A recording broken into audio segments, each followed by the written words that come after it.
मैं काशी का सांसद हूं। मैं काशी का आपको उदाहरण देता हूं। वहां 10 साल पहले क्या स्थिति थी पूरा देश जानता है। लेकिन जब सरकार ने इच्छा शक्ति दिखाई तो लोगों ने भी सहयोग किया और काशी विश्वनाथ धाम के पुनर्निर्माण के लिए 12 एकड़ जमीन निकल गई।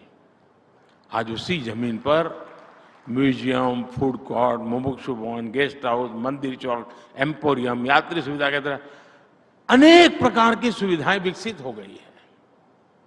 इस पुनर्निर्माण के बाद और आप देखिए 2 साल में 12 करोड़ से ज्यादा श्रद्धालु विश्वनाथ जी के दर्शन करने आए हैं। इसी तरह अयोध्या में श्री राम जन्मभूमि के विस्तारीकरण के लिए हमने 200 एकड़ जमीन को मुक्त कराया। इस जमीन पर भी पहले बहुत सघन कंस्ट्रक्शन था। आज वहां राम पथ, भक्ति पथ, जन्मभूमि पथ और अन्य सुविधाएं विकसित की जा रही है। अयोध्या में भी पिछले 50 दिन में 1 करोड़ से ज्यादा श्रद्धालु भगवान श्री राम के दर्शन कर चुके हैं।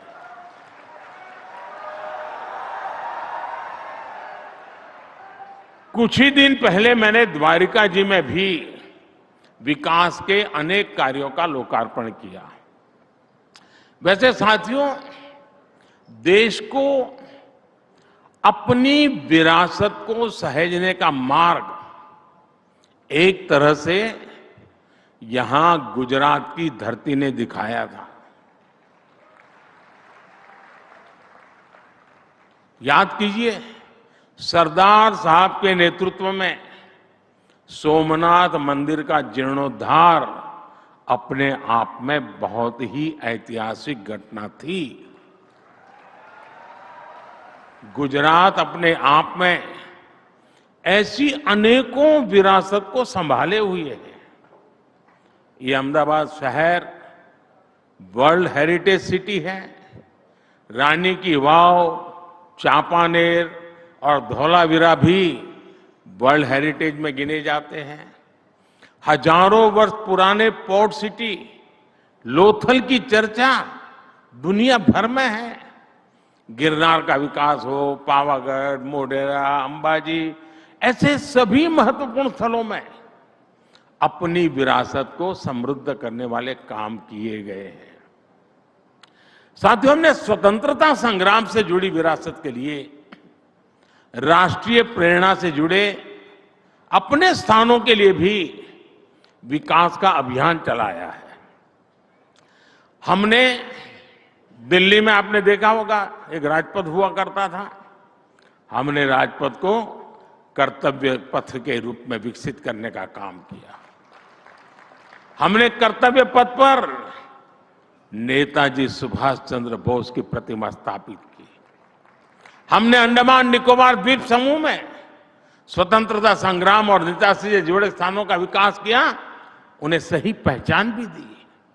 हमने बाबा साहब आम्बेडकर से जुड़े स्थानों का भी पंच तीर्थ के रूप में विकास किया।